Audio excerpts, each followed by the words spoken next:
Los Tarajales en Tazacorte es uno de los puntos habilitados en Canarias para observar de forma segura el eclipse solar del 12 de agosto. Sanidad activa en La Palma una campaña de donación de sangre con una unidad móvil durante 2 semanas. Canarias continuará reclamando financiación y medidas para aliviar la presión que soporta su sistema de protección de menores. Hola, es un gusto saludarles. Ampliamos las informaciones. Este miércoles 12 de agosto un eclipse de sol podrá observarse desde distintos puntos de España, mientras que en otras zonas se apreciará de forma parcial. Un espectáculo astronómico excepcional que, sin embargo, no debe mirarse directamente sin la protección adecuada. Las gafas de sol convencionales no sirven y tampoco es seguro utilizar cámaras, prismáticos o telescopios sin filtros solares específicos. ACFIPRES entrevistó a Francisco Alberto Rodríguez de Astroeduca y compartimos un resumen. El 12 de agosto tenemos un eclipse parcial de sol. En Canarias será de forma parcial, de en torno al 70%. Siempre hace falta filtros adecuados para no dañar la vista y poder observarlo con total seguridad. Y la diferencia con respecto a un eclipse total es que, en este caso, el disco de la Luna no va a tapar por completo nuestra estrella desde Canarias, sino lo vamos a ver de forma parcial. En la península, en la zona de totalidad, durante pocos minutos vamos a poder ver una ocultación total de nuestra estrella y en ese momento pues quitamos los filtros y podemos ver la corona solar, la atmósfera del Sol y un fenómeno totalmente espectacular, como muchos definen, el mayor espectáculo de la naturaleza. Un eclipse de Sol es algo excepcional, no sucede todos los días, ni todos los meses, ni todos los años. En Gran Canaria el último eclipse parcial con este tipo de porcentaje fue en el año 1999 y hemos tenido que esperar muchísimos años para poder ver un fenómeno de este tipo. Los niños les encantan, los mayores también disfrutamos mucho de los eclipses y son fenómenos que ocurren muy poquitas veces y que son tan difíciles de observar y con tantas medidas de seguridad que hacen que sean aún más especiales, por lo que recomendamos pues, disfrutar con métodos seguros de este gran fenómeno astronómico. Observar el Sol de forma directa, sin ningún tipo de protección, puede dañar la vista de forma irreversible y si tenemos cámaras de fotos, pues también podemos dañar los sensores de la cámara. Hace falta filtros profesionales, filtros astronómicos que solo se consiguen en tiendas especializadas de astronomía y de fotografía y siempre de abertura completa, que cubran completamente el objetivo o la lente del instrumento que vayamos a utilizar. Es fundamental porque de lo contrario vamos a dañar seriamente nuestra cámara y también el ojo humano en el caso que estemos mirando en ese momento por la propia cámara o a través de un telescopio prismático, por lo que filtro siempre profesional y de abertura completa. A ver, es muy importante que el filtro esté colocado desde el principio, siempre tiene que estar colocado delante del objetivo y en ningún momento apuntar al sol y luego colocar el filtro, siempre tiene que estar colocado desde el principio y un poco a tientas, con la cámara moviéndolo o el telescopio moviéndolo hacia el sol o bien a través de la sombra del instrumento, del prismático, del telescopio, de la cámara de fotos proyectada en el suelo. Con la sombra podemos centrar más o menos la posición del sol y de esa forma podemos pues, apuntar de forma segura, pero siempre el filtro permanentemente colocado en la fase de parcialidad. Si tenemos la suerte y estamos en la zona de totalidad, justo en el momento de totalidad, solo esos pocos minutos, quitamos los filtros y podemos disfrutar de forma plena el eclipse, pero en la fase parcial siempre filtros de abertura completa y colocados siempre en la óptica. Es muy peligroso, de igual manera podemos dañar directamente, si no tenemos un filtro en la cámara ni en el móvil, podemos dañar el sensor de la cámara o el propio móvil, de la cámara de fotos del móvil, y si estamos mirando por un telescopio o por un prismático, dañar nuestra retina. Entonces, siempre tenemos que utilizar filtros. Es imposible mirar al sol sin la protección adecuada cuando estamos en parcialidad, por lo que siempre tenemos que utilizar filtros sí o sí. Es importantísimo. Sí, durante un eclipse total de sol hay un momento espectacular que se llama contacto o segundo contacto, que es el momento en el que el disco de la Luna ya oculta casi por completo nuestra estrella.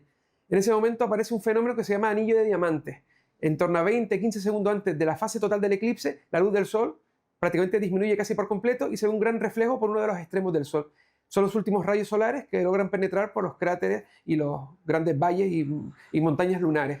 En ese momento se produce un gran resplandor, aparecen las perlas de Bailey, el anillo de diamante y la cromosfera, que es la parte pues, de la atmósfera solar que está más interna y pegada a la fotosfera solar. Y en ese momento pues, es un espectáculo porque la luz baja lo suficiente como para poder mirar a ojos desnudos sin ningún tipo de protección y de repente aparece la corona solar, que es la atmósfera de nuestra estrella, que es un halo perlado que envuelve toda nuestra estrella y que se ve de forma espectacular. Y sobre todo el contraste entre el disco negro de la Luna delante de la corona solar es lo que realmente marca y llama mucho la atención. Eso sí, es muy importante que el ojo humano capta la real belleza de la corona solar. No hay ninguna cámara de fotos ni ninguna cámara de vídeo que logre captar la estructura de la corona, pues son como penachos, como entrelazados, como plumas que salen detrás del sol, con bucles, por lo que no hay ninguna cámara que logre captar esos momentos y solo el ojo humano es la mejor herramienta para poderlo ver de forma visual y disfrutarlo plenamente. Bueno, el móvil es la herramienta básica que todos tenemos y el que prácticamente todo el mundo puede acceder. Es una herramienta muy potente, los móviles modernos tienen un zoom bastante importante, siempre con el filtro colocado delante del móvil, de la cámara del móvil en la fase parcial, podemos captar imágenes perfectamente válidas del eclipse parcial. Lo recomendable es tener una cámara reflex, porque son los que te dan pues, mejor calidad de imagen, tienes más prestaciones y también un buen objetivo. Un teleobjetivo a partir de 200 milímetros de focal ya se pueden captar detalles de cierto interés en la fase parcial. Pero para mí personalmente un 300 milímetros, entre 300 y 500 milímetros, para los que son fotógrafos, con una buena reflex, ya pueden captar con solvencia gran parte del eclipse. Bueno, lo más peligroso es no mirar las previsiones meteorológicas con antelación y prever el lugar de observación, porque muchas veces nos vamos a lo loco a cualquier sitio y hay que tener en cuenta en primer lugar que este eclipse va a suceder a la puesta de sol y va a estar el sol muy bajo, por lo que tenemos que tener un horizonte oeste completamente limpio. Esa es la principal premisa, cielos despejados, cielo horizonte completamente despejado, sin ningún tipo de interferencia. Ya que tenemos controlado el sitio de observación y las condiciones meteorológicas, el filtro, no podemos olvidarnos de él, utilizar siempre filtro para no dañar la vista. Son de los grandes errores que no los podemos dejar en casa, los dejamos en el coche o improvisamos, nos hacemos los valientes y queremos arriesgar pensando que no va a pasar nada. Y el gran problema es que nuestro ojo no tiene células sensitivas, nuestra retina no tiene células que capten el dolor, por lo que podemos estar chamuscándonos nuestro ojo sin habernos dado cuenta. Y al segundo o tercer día de haber sufrido daños irreversibles es cuando ya el ojo empieza a sufrir cambios y es cuando nos vamos a dar cuenta que hemos tenido ya daños irreversibles. Entonces es muy peligroso siempre tener el filtro a mano, tener siempre de alguna forma localizado el lugar de observación con las mejores condiciones posibles, disfrutar con la familia, llevar agua, llevar un buen sombrero porque vamos a estar al sol durante unas horas y disfrutar de la experiencia. A propósito, la playa de los Tarajales en el puerto de Tazacorte será uno de los puntos habilitados en Canarias para seguir el eclipse de forma segura. Y con todo este movimiento, el Gobierno de Canarias declaró prealerta del Plan Territorial de Emergencia de Protección Civil de la Comunidad Autónoma de Canarias, prevento multitudinario, ante el aumento de desplazamientos y posibles concentraciones en zonas abiertas de las islas para observar el eclipse. Cambiamos de tema. El delegado del Gobierno en Canarias, Anselmo Pestana, presentó el balance de la inversión del Gobierno de España en el archipiélago. Las islas recibirán este año más de 7.000 millones de euros en entregas a cuenta, un 67,5% más que en 2018, mientras el nuevo modelo de financiación aportaría 611 millones adicionales anuales. Damos cuenta de la inversión y del apoyo del Estado a Canarias en esta época, comparándola además en algunos datos con el gobierno que presidió Mariano Rajoy. Bueno, empezamos con una parte bastante importante de la acción del gobierno, que es la de la financiación autonómica, un refuerzo muy importante de la financiación autonómica. Fíjense que este año Canarias recibirá algo más de 7.000, casi 7.100 millones de euros de entregas a cuenta, que suponen un 67,3% más que el último año de Mariano Rajoy en el gobierno. Se pasa, tiene un incremento en total de 3.291 millones de euros en la financiación autonómica. Saben que el gobierno es consciente de ello, que las comunidades autónomas son las grandes prestadores de los servicios públicos, sanidad, educación, dependencia, y de ahí esas cantidades tan importantes que están recibiendo de financiación. Hay que recordar también que no solo por la vía ordinaria, que son las entregas a cuentas, sino también por conferencias sectoriales, Canarias ha recibido en estos años, desde el año 19, 2.239 millones de euros, un 131% más que en el periodo de gobierno de Mariano Rajoy. Y además está en el horizonte, como saben, un acuerdo de nueva financiación autonómica que supondría para Canarias 611 millones de euros más, un total de 1.300 millones si contamos los efectos de la insularidad y lo que es el sistema de cohesión. Pues estamos hablando de una cifra tan importante que supondría en lo que significa hoy el presupuesto de la comunidad autónoma un 10% de incremento de la financiación autonómica. Y está sobre la mesa también la condonación de la deuda. Sabe que Canarias, además de las comunidades autónomas más beneficiadas, si finalmente se aprueba esa quita de la deuda autonómica, estamos hablando de una reducción del 50% de la deuda actual de la comunidad autónoma, unos 3.000, algo más de 3.000 millones, 3.259 millones de euros que aliviarán, por tanto, las cuentas públicas canarias, no solo en la amortización, sino también en el pago de intereses de esa deuda que asumiría en este caso el Estado. Bueno, estamos en un contexto también de crecimiento económico de la economía española, pero también de la economía canaria, y eso se refleja fundamentalmente, y a pesar del incremento también de la población y de la población activa, de una reducción del paro que ha pasado del 20% al 11,6%, y además con una estabilidad en el empleo muy importante, dado que se ha incrementado un 212% el empleo indefinido. También hay que destacar la aprobación de las subidas del salario mínimo interprofesional que afectan a unos 200.000 trabajadores canarios, 191.400 canarios, y una subida del salario mínimo interprofesional que el periodo de gobierno del Partido Socialista ha subido un 61% y que ha desmentido todas las teorías de que los incrementos de los salarios más pobres, los más bajos de la economía, que tuvieran un efecto negativo en la economía. Se ha desmentido por completo porque en nuestro sistema pues ha seguido creciendo el empleo, estamos batiendo récord de afiliados a la Seguridad Social, está una reducción ya que estamos por debajo del 10% a nivel nacional, y ese incremento en el salario mínimo interprofesional lo que ha supuesto también es un incremento, por supuesto, del consumo también de las personas beneficiadas de ese incremento.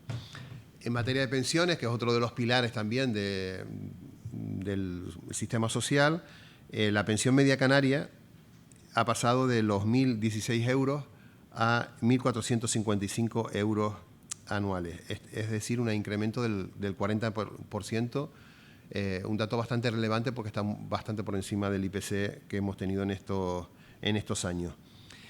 Si el Gobierno de España no hubiese reformado el sistema de pensiones asegurando el incremento en el IPC de esas pensiones, la pensión media en Canarias se situaría en 1.057 euros. Con ese incremento, se recuerdan, del Gobierno del Partido Popular, del 0,25% anual, que era el sistema que estaba aprobado en el periodo del Gobierno de Mariano Rajoy. Es decir, 400 euros menos de incremento, quedándose en 1.000 frente a los 1.455 que tenemos ya aprobado. Como saben, además, estos años, después de la pandemia, ha habido el despliegue de fondos del Plan de Recuperación, fondos europeos, que el presidente también, Pedro Sánchez, luchó en Europa porque se creara ese fondo tan importante, que ha supuesto para Canarias 2.425 millones de euros, de los cuales algo más de 1.013 millones derivan de la gestión directa del Estado, beneficiando a 47.620 beneficiarios en nuestra tierra. El resto, como saben, es una financiación y una gestión que le corresponde a la comunidad autónoma de Canarias. En el horizonte también, como saben, la aprobación del DORA, que ya está en el periodo de aprobación por el Gobierno de España y que en su redacción actual, y si no hay modificaciones, tendrá en el periodo 2027-2031, el famoso DORA, inversiones muy importantes en los aeropuertos de Tenerife Norte, Tenerife Sur, Gran Canaria, Fuerteventura y Lanzarote, con una inversión de más de 1.500 millones de euros. La principal es Tenerife Sur, como saben, con más de 550 millones de euros de inversión, que es la primera de las licitaciones que está ya poniendo en marcha AENA y que esperamos ver pronto una modernización importante de uno de los principales aeropuertos de Canarias. En materia de vivienda, recordar que también ha habido un salto muy importante en materia de vivienda, 415 millones invertidos en Canarias, de los cuales 157 millones han sido a través de los planes estatales de vivienda, 163 millones a través del plan de recuperación, un programa de impulso a la rehabilitación de edificios públicos también de 33 millones de euros y el bono alquiler con 42 millones invertidos también en apoyo a la gente más joven de nuestra tierra. Esa financiación ha supuesto que está en construcción en Canarias 2.190 viviendas y en rehabilitación prácticamente 11.000 viviendas, que también es importante destacar la rehabilitación, especialmente en el municipio de Las Palmas de Gran Canaria, que es uno de los grandes beneficiarios, porque hicieron una apuesta muy importante en ese sentido, de rehabilitación de importantes barrios de esta ciudad, dotándolos de un gasto energético mucho más sostenible y con una rehabilitación importante de las mismas.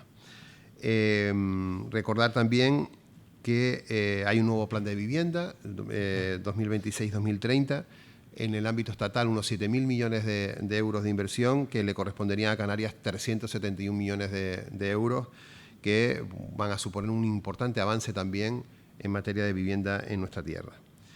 En el aspecto social también no podemos dejar a un lado el ingreso mínimo vital, que como saben costó inicialmente ponerlo en marcha por las dificultades burocráticas, etcétera, pero hoy beneficia a más de 46.000 hogares vulnerables en Canarias. Esto a nivel del Estado y a nivel de Canarias también ha supuesto una de las políticas que más ha supuesto una reducción de la pobreza en Canarias, de la marginalidad. Saben que en Europa siempre habían incidido en nuestro país de la creación de un sistema como este para paliar a la pobreza más extrema en nuestro sistema, ¿no? Y aquí pues estamos hablando de casi 100.000 beneficiarios, como decía antes, en 46.271 hogares. En materia de dependencia seguimos con un apoyo muy importante. Este año serán de 228 millones de euros y el próximo de 307 millones en previsión, y con una modificación legal que saben que va avanzando de que el Estado aporte el 50% del gasto en materia de dependencia. Un objetivo que se había marcado muchísimas administraciones públicas y que finalmente se va a aprobar en este mandato, y es una magnífica noticia porque reforzará ese sistema con una financiación obligatoria por parte del Gobierno de España. En el sector educativo, Canarias ha recibido 1.556 millones en los últimos 8 años, y en materia de formación profesional, recordar también la creación del impulso de los 5 centros de excelencia de la red estatal, el CEIF San Cristóbal, los Gladiolos, el Rincón, el César Manrique y el Cruz de Piedra.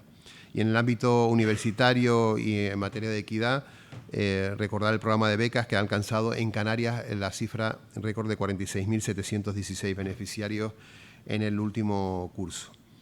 Por delante también tenemos en materia de ciencia, aparte de la financiación que ha recibido Canarias, especialmente el Instituto Astrofísico de Canarias, la plataforma oceánica y el Estratopuerto de Fuerteventura. En el caso del IAC, por ejemplo, hablamos de 75,8 millones de euros de inversión. Es la apuesta que se está haciendo en general en esa financiación anual a proyectos científicos, que hablamos más de 25 millones anuales, y la gran apuesta que saben que ha hecho pública el Gobierno de España en el último semestre, recientemente además actualizando la cifra, de la apuesta por el telescopio de 30 metros en la isla de La Palma, en Canarias y en España, por tanto, de 400 millones de euros a ese ambicioso proyecto científico, con un apoyo también en préstamos tanto del BEI como del ICO de 600 millones de euros adicionales, que suponen pues, al final un respaldo de 1.000 millones de euros para que esa infraestructura científica finalmente decida venir a Canarias. Una apuesta sin duda que pondrá a Canarias también en el centro de la ciencia, en el caso de la astrofísica, de forma muy destacada, reforzando las actuales instalaciones científicas que ya son de primer nivel que tenemos en Canarias. En materia de turismo, más de 361 millones de euros invertidos. Estamos hablando de que se están duplicando los fondos invertidos en el anterior periodo del Gobierno del Partido Popular. En materia de transformación digital, una inversión de 434 millones, supone un 511%, o sea, se ha quintuplicado esa cifra frente al anterior Ejecutivo, afectando o beneficiando, por ejemplo, solamente en el kit digital, con una inversión de 143 millones a 38.000 pymes canarias, ¿no? Y autónomos de nuestra tierra. Refuerzo también a la sanidad con 183 millones de euros, destinando al ejercicio a la atención primaria y a la salud bucodental en el último año 8,9 y 2,4 millones de euros. En justicia, una auténtica revolución porque la aprobación de plazas, tanto de jueces como de fiscales, en Canarias bate récord. Se han creado 33 nuevas plazas de jueces en este año, en el año 26, 33 plazas de jueces y 8 de fiscales en el archipiélago, superando en un solo año todo el acumulado de una década. O sea, estamos hablando de un refuerzo del sistema de justicia en Canarias nunca visto en nuestra tierra. Y en materia de igualdad, pues mantenemos el compromiso en materia de violencia de género con 10,2 millones de euros y hay algo a destacar también, que es la creación de los centros de atención integral 24 horas a víctimas de violencia sexual en Las Palmas y en Santa Cruz de Tenerife.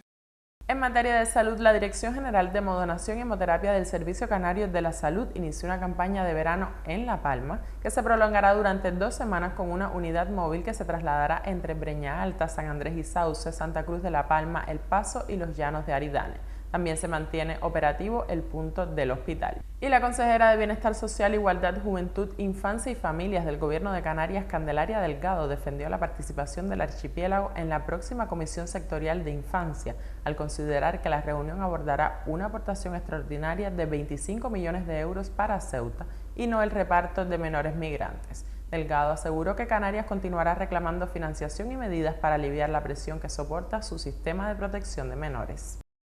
Bueno, esta comisión sectorial es la preparatoria de la conferencia sectorial. La comisión sectorial está formada por los directores y directoras de infancia de las diferentes comunidades autónomas. Bueno, lo que han dicho algunas comunidades autónomas, cuyos consejeros son los pertenecientes a esta consejería del área de infancia, es que no van a recoger el reparto de los menores. No se va a tratar el reparto está establecido por el Real Decreto Ley, no, es una ley. Lo que se va a hablar en esa comisión sectorial, que es la preparatoria de la conferencia sectorial, es una aportación económica de 25 millones de euros a la comunidad autónoma, a la ciudad autónoma de Ceuta. Hombre, si hay comunidades autónomas que no van a esa comisión, que en realidad es preparatoria de esa conferencia sectorial, pues flaco favor le están haciendo a la ciudad autónoma de Ceuta. Porque si entendemos de Canarias que lo que necesita ahora Ceuta son, primero, trasladar hacia otras comunidades autónomas a esos niños y segundo, poder activar con ese dinero nuevos centros donde poder atender a esos niños y niñas hasta que se han trasladado a territorio peninsular hacia las comunidades autónomas que le correspondan. Como siempre he dicho en muchas ocasiones, donde hay que ir a decir las cuestiones que estamos en contra del gobierno, a deliberar, a compartir y a poner en valor todo el trabajo que estamos haciendo en las conferencias sectoriales, que es el órgano que está preparado para ello. De nada me sirve dejar una conferencia sectorial sin tratar cuando no podemos tratar esa, como pasó en la conferencia sectorial de inmigración. Que de hecho, bueno, pues lo que tuvimos que hacer es, el próximo 26 de agosto haremos una bilateral con el gobierno del Estado español. Y bueno, yo lo que hay que hacer es, yo creo que nosotros vamos a seguir defendiendo los intereses de Canarias. Nosotros estamos en un pacto de gobierno donde los 2 miembros de ese pacto de gobierno apoyan totalmente las actuaciones que estamos haciendo de esta consejería y nosotros vamos a seguir peleándonos por los intereses de Canarias, por el dinero, la financiación que tiene que venir a Canarias, donde tenemos que pelearnos, que es en el seno de esas conferencias sectoriales. Ir a otros sitios o hacerlo a través de la prensa no está muy bien para hacer una exposición de lo que haya pasado, pero no para pelearnos con el Estado. Y además, si vemos que alguna cuestión va en contra de los intereses, o fuera en contra de los intereses de Canarias, para eso tenemos los tribunales, ya varios tribunales, el Supremo, varias sentencias del Supremo y autos del Supremo han ido a favor de Canarias, por ejemplo, con el tema de los menores asilados, con lo cual yo creo que hay fórmulas legales para defender los intereses de cada comunidad autónoma. De hecho, muchas comunidades autónomas han planteado recursos al Constitucional y recursos al Supremo, tanto del Real Decreto Ley como los Real Decretos posteriores, y entiendo que esa debería seguir siendo la vía. Pero frenar la posibilidad de que Ceuta, por la situación que está pasando ahora, reciba un dinero extraordinario, yo creo que es no jugar a favor de las personas de esa ciudad autónoma de Ceuta. El Gobierno de Canarias, en la voz de Candelaria Delgado, también presentó los actos del Día Internacional de la Juventud a celebrarse el próximo miércoles. Los actos que hemos programado desde el Gobierno de Canarias y en este caso en coordinación y cooperación con el Ayuntamiento de Agaete para celebrar el próximo día 12 de agosto el Día Internacional de la Juventud. Además, con un compromiso muy claro por parte de nuestro presidente Fernando Clavijo, que estipuló ya el año pasado que no hiciéramos la jornada solo un día, sino que hiciéramos la jornada de varios días para que los jóvenes pudieran tener tiempo de no solo de convivir, sino también de analizar toda la problemática y todos los problemas que la juventud de Canarias tiene hoy en día. Y eso es lo que nos ha guiado, esa convicción muy clara de que las políticas de esta consejería, que desde el inicio de la legislatura hemos querido construir conjuntamente con la juventud de Canarias ese futuro que se desarrolla desde hoy, desde el presente, y que tenemos que, por supuesto, analizarlo con quien son o van a ser los protagonistas de ese futuro, que es con nuestras jóvenes y nuestros jóvenes. Por eso este año hemos querido ir un paso más. Entre el 12 y el 14 de agosto en Agaete se compartirá en ese punto de encuentro de la juventud canaria, de la juventud de las 8 islas, y no solo organizarlo con motivo de ese un día tan señalado, sino también generar, como les decía, ese espacio en que la juventud pudiera encontrarse, participar, debatir, compartir experiencias y sobre todo tener voz en la construcción de las políticas públicas que les afectan. Y el Ayuntamiento de Breña Alta abrió la convocatoria de subvenciones destinada a clubes, asociaciones deportivas y deportistas individuales del municipio para el ejercicio 2026. También podrán solicitar ayudas los deportistas de élites por los resultados deportivos de 2025. Los interesados tienen de plazo hasta el 3 de septiembre para presentar sus solicitudes. Llegamos al momento cultural. Este sábado el Bar Cafetería La Parranda de Santa Cruz de la Palma realizó el torneo de dardos abierto máster. Los participantes compartieron unas palabras con nuestro equipo. Nosotros somos el equipo de dardos La Parranda, tenemos 3 equipitos. De vez en cuando hacemos unos torneitos aquí para hacer mucha piña entre todos. Aquí habemos gente que sabe jugar, gente que no sabe jugar. Venimos a hacer un grupo, una mitad, una compañía, damos unos premios, damos unas felicitaciones a todo el mundo, y esto es lo que hacemos piña. Y animo a todo el mundo que le gusten los dardos, que acuda a la bodegón de La Parranda, que aquí estamos para acoger a todos los darderos de todas Canarias y en principal a la isla de La Palma. Tazacorte acogerá del 12 al 16 de agosto la 37ª Feria Insular de Artesanía de La Palma, que reunirá profesionales de 48 oficios tradicionales y a cerca de una veintena de empresas agroalimentarias. La artesanía es una parte esencial de nuestra identidad, de nuestro patrimonio y también de nuestra economía local.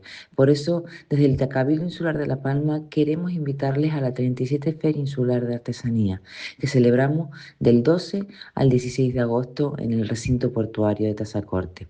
Un punto de encuentro de artesanas y artesanos de toda la isla, en el que mostrar su trabajo y acercar sus productos al público, convirtiéndose también en un importante punto de venta. Será una feria muy especial en la que contaremos con 133 artesanas y artesanos y también con una importante representación del sector agroalimentario y un programa de actividades para todos los públicos con demostraciones en vivo, talleres, folclore y degustaciones de productos de nuestra isla. Pero sobre todo será una oportunidad para poner en valor el enorme talento que hay en nuestra isla y un reconocimiento a la dedicación y esmero que ponen nuestros artesanas y artesanos en todo lo que hacen. Les invitamos a visitar esta feria y a recorrer cada uno de sus puestos, descubrir todo el trabajo que hay detrás de cada pieza y mostrar su apoyo a quienes mantienen vivos nuestros oficios tradicionales, llevándose un pedacito de La Palma a sus casas. Les esperamos en Tazacorte. Y atentos, porque la Guardia Civil y la Real Federación Española de Fútbol trabajan conjuntamente para identificar y denunciar páginas web y canales que suplantan la identidad de la Federación y ofrecen entradas falsas para los próximos partidos de España. ¿Has comprado entradas para ver a la selección española en los próximos meses? Pues mucho cuidado porque has podido ser estafado. Aquí tenemos las dos páginas. Esta es la oficial y aquí la fraudulenta. Como veis, en la página oficial viene mucha información y debajo del todo vienen los próximos partidos. Pero todavía no se pueden comprar las entradas. En cambio, en la página fraudulenta solo viene el próximo partido y si pinchas sí que puedes acceder a unas supuestas entradas. También hay diferencias mínimas en el servidor. Aquí es .com, mientras que aquí el dominio es .es. Así que si has comprado entradas para los próximos partidos, ten cuidado porque ha podido ser una estafa y denúncialo ante la Guardia Civil. Por hoy nos despedimos. Encuentren más información en nuestras plataformas digitales. Feliz jornada y gracias por acompañarnos.